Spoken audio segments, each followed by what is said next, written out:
Welcome back to another episode of the Vet Worthwhile podcast. I am James Yost, partner and wealth advisor at Signature FD, and I'm joined as always by my co-host Travis York, owner of 3-1 Advisors. Travis, how are you? I'm doing great today, James. How about yourself? I'm doing well. We are back with another episode of the Vet Worthwhile podcast.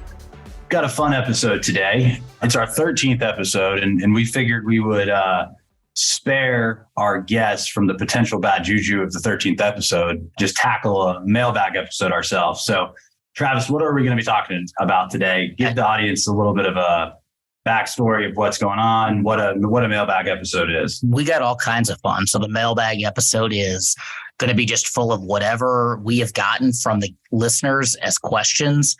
Maybe some surprise questions for James. I don't know. He probably has something up his sleeve for me, but I think it's going to be a great listening because we're going to hit a wide range of topics and answer all our listeners' questions.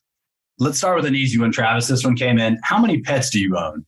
We have one dog right now, a Vizsla. We are not a cat household.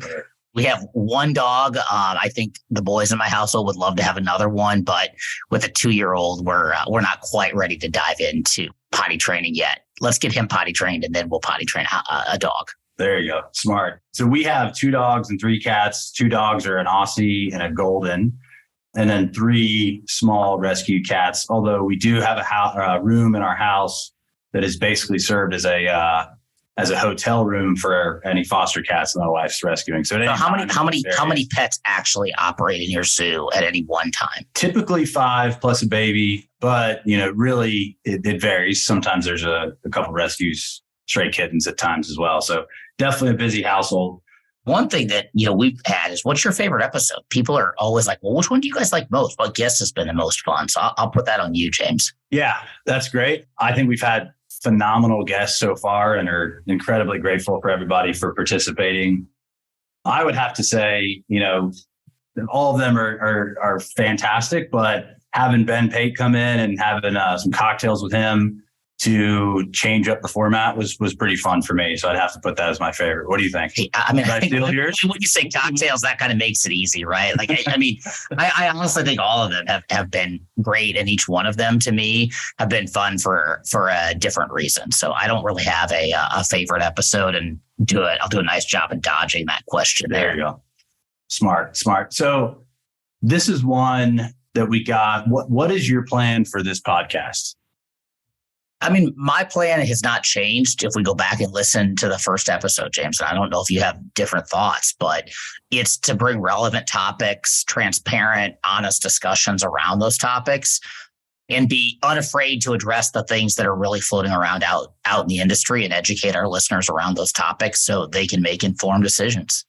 Yeah, I would agree. We're planning on continuing for some time. There's no formal number of episodes or seasons or anything like that. We've gotten fantastic feedback from clients, friends, people we don't even know. And, it's been a great experience so far. So, we'll see. We're going to keep going. Keep rolling. I wasn't sure we'd make it to 13 when we started. There you go. Yeah. Each one, I think we're learning a little bit more and more. So definitely exciting stuff. Well, I'm going to dive into something. One of our episodes that we got a lot of feedback on is ESOPs. And you've got some experience down that road. But, we in that episode talked about those being a good option and something that people should consider for succession. Your take, James, if that's really true, people are like, well, why hasn't that happened more? Yeah, it's very interesting that we've gotten actually a lot of questions about ESOPs. Our goal is to bring people in who can talk about topics that are relevant and educational for our listeners. And, from our perspective, ESOPs, it's not the be all end all from a succession option, but it is something that's kind of relatively new in the vet space. It's different. I think what we're hearing a lot of is that people aren't thrilled with their exit options. And so, if there's an option out there that could be compelling, that has different benefits, I feel like it's our, responsibility to share that.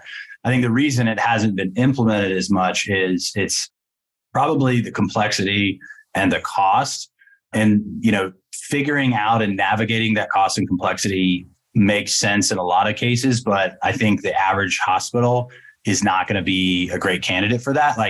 to have, like, I think you need a little bit more size, more employees on average to justify the cost when you think about overall value. I think that's probably one of the biggest thing. The complication, it's our vets going through the process just with a traditional corporate buyer is a complex thing, especially if there's multiple practices and especially if there's multiple owners. So introducing a situation like this just adds one of the reasons, and again, I'm not arguing pro or con, right?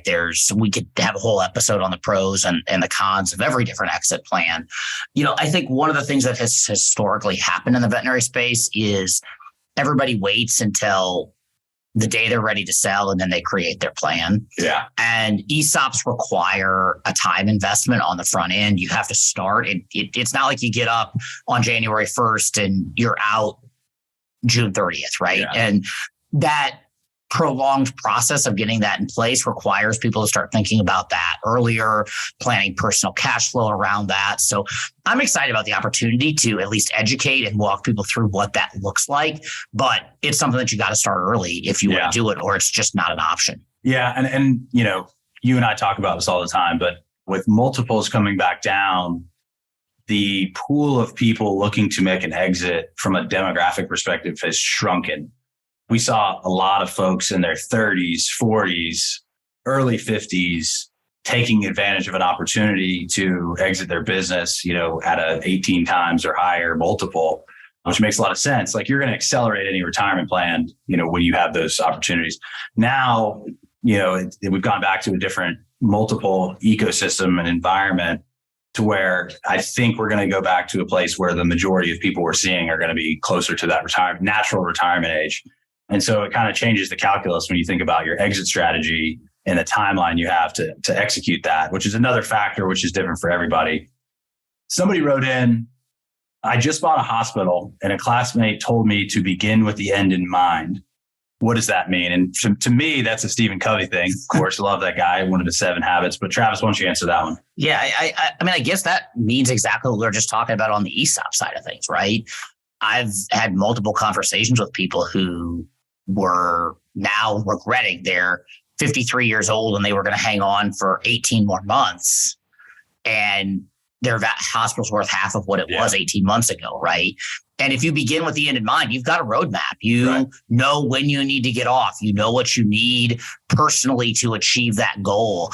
And so to me, beginning with the end in mind doesn't mean you say, hey, I'm going to sell my hospital at this amount and that's the sale price. But you have a roadmap, that you have something that you can reference. You can talk with your advisors on an annual basis and assess what you need personally, assess the value of the business, and assess the market. And you should really do that the day you buy the hospital, because we've got some clients right now, James, that just given the market, they own for 3 years and they retired with generational wealth. Yeah. That's definitely been some interesting cases lately. To me, also, like, understanding that the practice you own today and the structure and the procedures and the protocols with which you operate are not necessarily consistent with the hospital you want to own in 5 to 10 years.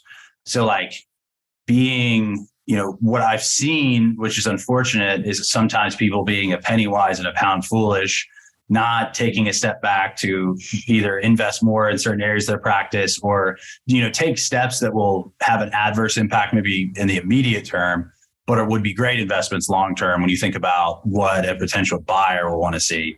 So to me, that's another thing that comes to mind when we say begin with the end in mind. Absolutely. Well, just playing off that, we had one of the listeners wrote in and said, in one of your episodes, you talked about selling the lease. Their question is like, why would I want to sell that? I love the rental income I'm getting off of that. So, do you have any thoughts on that, James? Why would somebody make that leap? And then, if they're considering that, how do you evaluate the sale versus like that nice check that just shows up in the mailbox every month? Yeah, this one's always very interesting. Most of our hospital owners, pretty much all of them, were able to accumulate wealth from an asset that they were very close to, they were inside of, they were working in it, they knew it intimately. And in our world, a lot of what we're doing is investing in large, corporations around the world that you're not necessarily involved in, that change day to day with public markets, right? So it's a very different experience than, someone's asset that they own and that they know. And so it's not unlike the practice itself. But when it comes to the real estate, we want to look at a couple different things. One is diversification. So if you sell to a corporate, you got to understand what the risk is of that entity. And a lot of times they'll set up a kind of a special purpose entity that will be the actual person on the lease and not the parent company in and of itself. And so if you sell the practice and then after you're gone, if the practice goes under or they close it down to move to another location, you might not necessarily be able to recoup any of those losses or gain any of the benefit from that. So, I mean, there still is inherent risk in who's in there, but also there's an opportunity cost. Certain areas of the country, it really depends on a case by case basis. You might be better off investing in other asset classes that could appreciate more. So understanding the trade-off there, understanding total return, like we look a lot in the public markets at yield, which is the main focus for people on the real estate side, especially hospital owner real estate, because it's all lease based. But there's two components to total return, right? There's the appreciation and there's the yield. Yield strong in a lot of these cases if they have a good lease, but they're not necessarily taking into consideration total return, especially on an after-tax basis. So there's just a lot to take into consideration. When we're looking at someone's balance sheet post-sale and they still have, a good meaningful chunk in the parent company's stock, coupled with a lease with them as well in their building. And if that's making up 70, 80% of their net worth, I mean, they're still very concentrated in not only that partner, but also in their individual practice. So, those are the kind of things we got to think about there. And there's a lot of education and there's a lot of planning that goes into, ultimately going out and selling a piece of real estate. Yeah, no, I mean, it's an interesting thing. It's something that hasn't always been available. And it's in my mind, whether it's for you or not for you, get educated on it so you can make the right decision based upon the circumstances you're in. Here, I got a good one for you, Travis. This is back to one of our early episodes. It says, in your episode about startup financing, it felt like accessing the money to start a hospital was easy. Who else should I work with when you start a hospital? Oh, yeah. So you're lending back into our provide episode there. That's a great question. I guess my mindset has always been that when you open a hospital, it may not necessarily feel like it, but you are the CEO of that hospital. And if you go look at any major company, there's a CEO, and then around that CEO, they have a board of directors, and they've got a chief marketing officer. They've got a chief financial officer who's supported by a controller that's handling all the financial aspects of the company. You're going to have your IT person who's leading that. You're going to have to lead operations. So if you surround yourself with those people and those advisors, which are out there in the market, it's just going to make your life significantly easier. And you're asking them then to provide you the information so you can make the decisions as a CEO. And again, I believe that that's something, if you are looking at a startup, there's resources out there to help you connect with the right people that you would trust to build your board of advisors. Gotcha. I guess another question, James, just since, I don't know, maybe it was one of our listeners who has a little thing for you. They were asking what your astrological sign was. I don't know who wrote that one in, but it's I'm a Cancer. So I don't know if that's good or bad. What are you? I'm a Virgo. All right. Well, everybody out there, we got a Cancer and a Virgo. So some people are about to just, exit out of the Spotify app immediately. So never mind. Sorry if we weirded a few people out. That's right. This is a good one. And shout out to the Freakonomics podcast, a slightly larger podcast than ours, but one day we all have goals. Whatever. We'll see. From podcasters to podcasters, let's say the respect is mutual. So yeah, they had put out a podcast a few weeks ago, and it was titled something along the lines of, "Do you know who owns your vet?" I think is what it was, Travis. I don't know if you remember exactly. It's a 2-part episode. Fantastic stuff. You got to hear from, I believe it was NVA, some folks from NVA. You got to hear from some hospital, some sellers, some associates. We had multiple people actually ask about that episode and just kind of ask for our thoughts. My take was it was very good, very well done, well produced. I mean, they were able to tell kind of both sides of the story. It's good to have the detail. I think it was pretty clear that the underlying tones were pretty negative about private equity backed corporate groups. But To me, and they even said it a couple times in the episode, which I appreciated, like they're not all the same. Like I think that's the biggest thing is that I took away from it is knowing so many clients who have sold and knowing so many people who have sold to various corporate groups. Like I know a lot of people who are very happy with their decision and are thrilled with the outfit they work with and have been, expectations have been met. And in fact, they've added a ton of value. Yeah. Obviously that's not the case every time. We have, there's horror stories out there, but that was my initial take. And it's just kind of cool hearing this on such a big platform, considering that's something we talk about all the time. What were your thoughts? Yeah. I mean, I think the same thing, right? Like, again, going with the right expectations, ask the right questions on the front end, and you're going to end up where a lot of our clients are, who are very happy with the outcome. So we actually had a little bit of technical difficulties when Travis was asking the question, but we thought it was so good, we wanted to make sure we didn't have to throw out the question. So his question was, what does it mean when someone says the big consolidators will start eating the smaller consolidators? Let's jump back in. Eating other consolidators? Oh boy. What does that mean for veterinary hospital owners? Yeah, great question. I mean, let's start with what it means before we start. Then we'll go into what it means for hospital owners.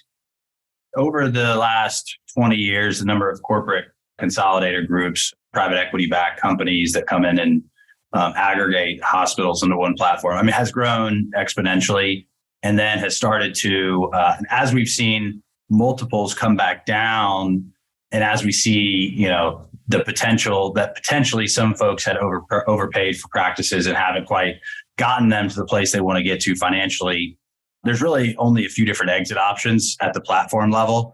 You could go public in theory, which has happened before. It's not super common in the space, but it has happened. You could go through a recap to a different private equity backed group to support you financially and be the primary owner. You could also merge in with other platforms. So that's kind of what we're talking about here, is some of the larger consolidators potentially, instead of going directly to, 400 hospitals in a year, just trying to go out and buy 2 or 3 platforms that each have 150 hospitals. So when you're talking about smaller platforms, you're talking platforms that are 75 to 100 hospitals, which is still pretty large. Yeah, large platforms. Definitely large platforms still. But so what that means for the hospital owner, a few things. One, there's less people out, like less bids out there for your practice is generally not the best thing. If you think about just basic supply and demand for overall value, that's something that will be adversely affected if we see continue to see consolidation at the higher ranks. Another thing is, and probably the most important thing to our vets, you're going to sell to somebody who's then acquired by somebody you might not wanted to have sold to. I've seen that before already. We saw that last year with a couple different people. I've seen one where they had signed an LOI and they were going down to the wire, and then they sold their platform was acquired by another platform. And then the one who had acquired the smaller one no longer wanted to buy hospitals. And so they just walked in the LOI. So they're going to be affected in a multitude of ways. Ultimately, though, if you're someone who's interested in starting your own practice or are, hoping to grow your practice aggressively, I think there could be some benefits to additional consolidation just because there's fewer competitors out there and you might have an opportunity to differentiate yourself more. But yeah, that's my take. What are your thoughts? I know you got some thoughts on this one. Yeah. I don't know. I think you kind of hit, the major points, right? We're going to see probably the number of groups start reducing. We've seen it play out in Europe. They're, probably 7 to 10 years ahead of us in this process.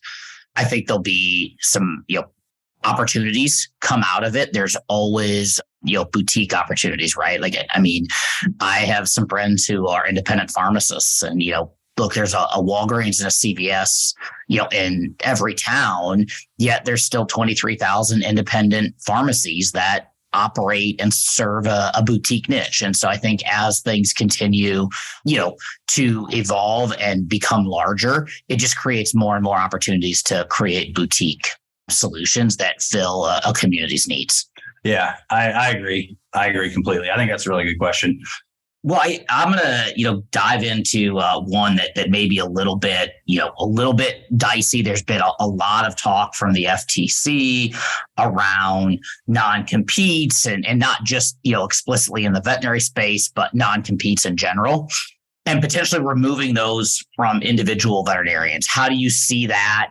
Like, your take, James, how do you see that impacting like the industry as a whole? How do you see that impacting people who own hospitals?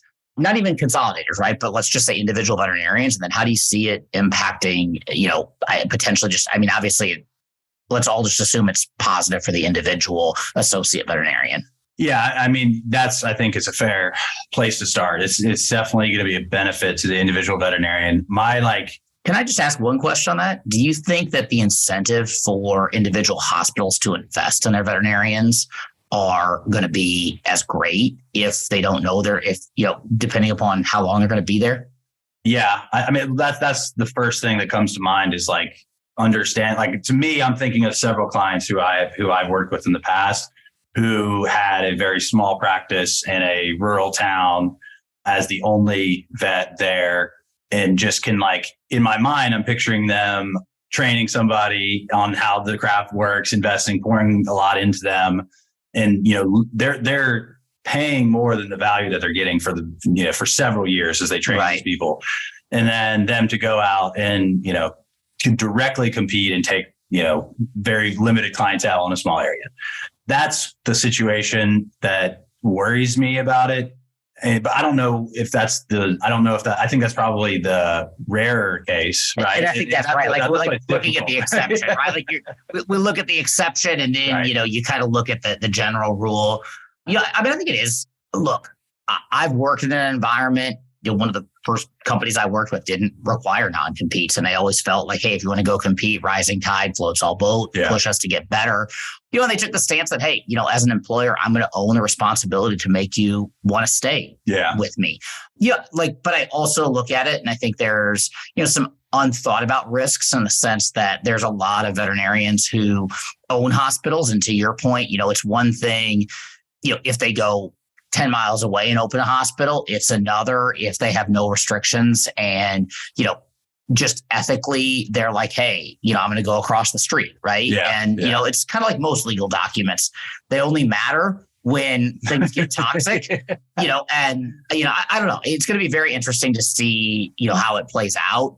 I think, it's like everything, a pendulum swings one way, it probably swings too far. Yeah. My hope is that we find something where, it drives great cultures in veterinary medicine. It drives great opportunity for everybody. Rising tides float all boats. But, the people who are investing in building great hospitals don't have those, fall apart because of a bad apple who tends to say, hey, legally, I don't have to respect this, and, goes across the street. Yeah, I think there's some research that needs to be done to do it correctly, although I don't think that's how our federal government operates. I think this is kind of an opinionated topic that people are pretty polarizing on. But, they recently did a study in Europe about a 4-day work week and, trying to figure out what the benefits are, pros and cons, productivity, morale, et cetera. I'd be interested to see, because from my perspective, I'm thinking about the positive, and you had kind of hinted at it, if I'm a hospital owner and I don't have a non-compete, it will entice me more to to create a culture of getting the right people and getting them motivated to feel like an owner in my practice and be there for the long haul. If they're restricted from a non-compete, you don't necessarily need to do that to kind of keep them there. Yeah, it's carrot and stick, right? Right, exactly. So, it changes the motivation. Obviously, there's going to be cases where it's really, really bad, like the one I had mentioned earlier. Obviously, people will take advantage of that. But, I think it's an interesting thing to look at. I think when you're selling your practice, then it should be very well understood that there's going to be a non-compete, just given the value and goodwill that they're paying you. Yeah. I think that's a key distinction, right? Like, non-competes are not going away. Yeah. It's more just tied to employment and how that plays out. But the last one too is, and I don't remember which, I think it was Jeff Sanford who was in, we were talking about in the ER scenario. That one I understand, if they're coming to you with an emergency, non-normal, they're not a repeat customer, that is pretty, that one is I think that's pretty fair to not have. Well, it'll be interesting to see how the non-solicitation, if the non-compete does go away, like how much more can they focus on some of the non-solicitation to protect the business owners. So it'll be an interesting topic. I'm not so sure I'm thrilled with the person who sent that one in and had sent us down a loaded topic. Yeah. So if you're pro non-compete, we're sorry. And if you're against non-competes, we're also sorry. So we'll just kind of play on the middle of the fence. Yeah. Middle of the fence, right? Yeah. Yeah. Catch me over a beer and I probably can take a stand on anything. There you go. This is one that I've gotten personally in just several times since we started this podcast. Did I make a mistake not focusing on blank when I sold? That one we get, like, we'll put out a few episodes. We'll put out an episode and have somebody write in and, asking about their specific situation and how it relates. And I mean, obviously what's done is done. And the best thing you can do is try to, if you're going to ever have that opportunity again, to build the right team around you to help you analyze that thing, whatever your question is. I mean, that's your best defense is proper planning, organization, bringing people with you who know what they're doing and have experience in trusting them. Like, that's another big thing. Like, I've seen it a lot of times where, people have really good advisors and they just don't want to follow the advice. So I think knowing when to follow advice is probably a big one on that one. Yeah. I mean, I don't think there's a single particular thing you need to focus on.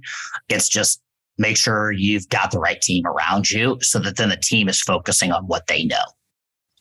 There you go. We got a bunch more. I think this is a good one for you, Travis, because you're in this all the time. What's the best advice you can give to a veterinarian who is wanting to start their own practice? I mean, I guess, my best advice is find the right mentors to put around you.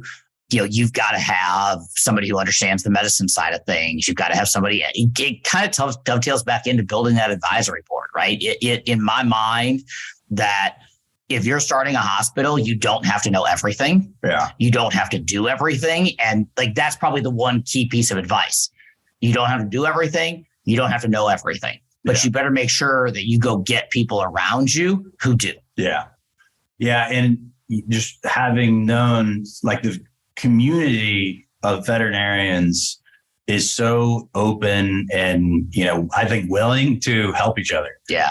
That's the biggest thing. I mean, it's crazy. I've seen so many people they're right up the road from each other too, like direct competitors, and they're good friends and they collaborate. And if they have, if there's something that they can't do, they'll refer it over and vice versa. And there's mutual respect there. So, I definitely think that people are open and willing to do that in the pursuit of elevating the profession and taking care of their patients, which is hopefully the reason everybody got into it to begin with. Absolutely. I know we've got a pile more, so maybe we'll try to dig into this sometime again soon. But in the name of time, I don't think we want to keep everybody too long. I do need to ask you, I mean, you're a huge UGA fan. You bring it up all the time. You obviously, I mean, I don't know, you may not be riding so high today because Kirby may be running a little bit of an interesting program over there. But oh boy, how do you feel about things that are not football related in UGA? Do they even have sports that are not football over there? So, I mean, yes, we sure do. But have you been to a basketball game? Not since college. And so the basketball team has been very not great for some time. And we had a few issues with the NCAA. I don't want to, bring those back up. We had a few years where blacklisted from the tournament. No big deal. However, Travis will point out, we do have two players, one of which is a top 5 draft pick playing in the NBA right now, Anthony Edwards, and also a NBA champion, Contavious Caldwell-Pope, who also played at Georgia. So just throwing those out there. Our gymnastics team is bar none the gym dog, or what are they? I think they're the gym dogs. I know for a certain they're the gym dogs. And then our baseball team is also fantastic. And not to mention the biggest and best part of the UGA experience, which is the Red Coat Marching Band. If I have any listeners out there, I had a few friends that were in the Red Coat Marching Band, and they're fantastic. They always get the crowd going there at halftime. So great question. Love talking about the dogs. One that we've gotten actually quite a bit, and I know it's kind of funny that we don't talk about this a lot, is just Someone wrote in, I love the podcast and the format, but what do you do as a day job? I just sit around and dream up ideas for the podcast. There you go. Yeah. No, so I mean, I guess I can kind of take a first crack at that. I definitely want to throw that one back at you too, James. But, my experience has been over 20 years really focusing on helping on the transaction side of things. The first 18 were spent on the lending side of things, helping people buy into or purchase hospitals. So, have a deep understanding of an individual sale.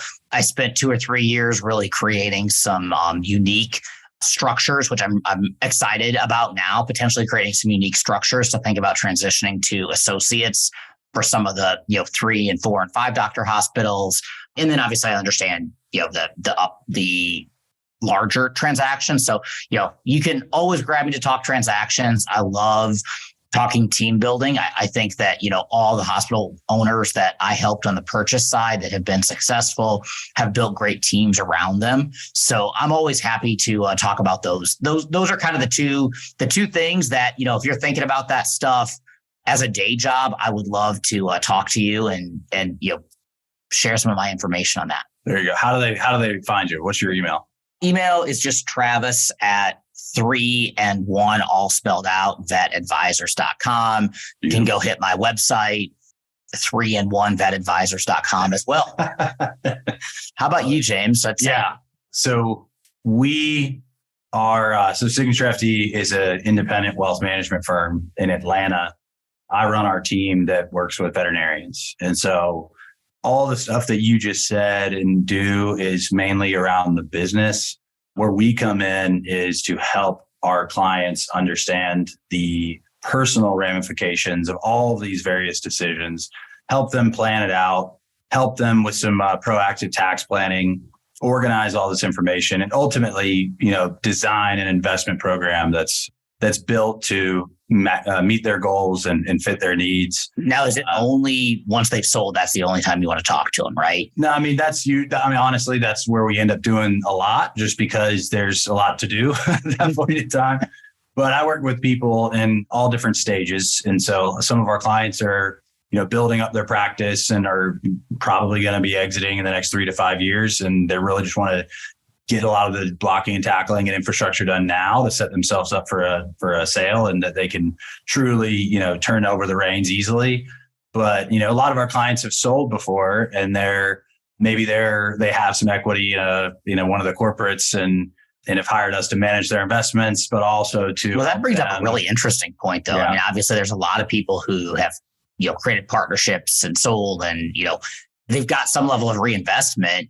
And they could be looking at an opportunity, to evaluate what's next. How much do you continue to reinvest? What's the diversification strategy? That's one that I hadn't even really spent that much time thinking about. Yeah, and I think that's going to be a big one because I think we had so many people who sold, from 2017 to 2022, and to a private equity backed corporate group who has not yet gone through recapitalization in the past few years and is going to be looking to do that. And so it's very common for our clients out there to have, several hundred thousands, if not several millions in company stock that has basically kind of been sitting there for a while and they're not really sure what's going to happen with it.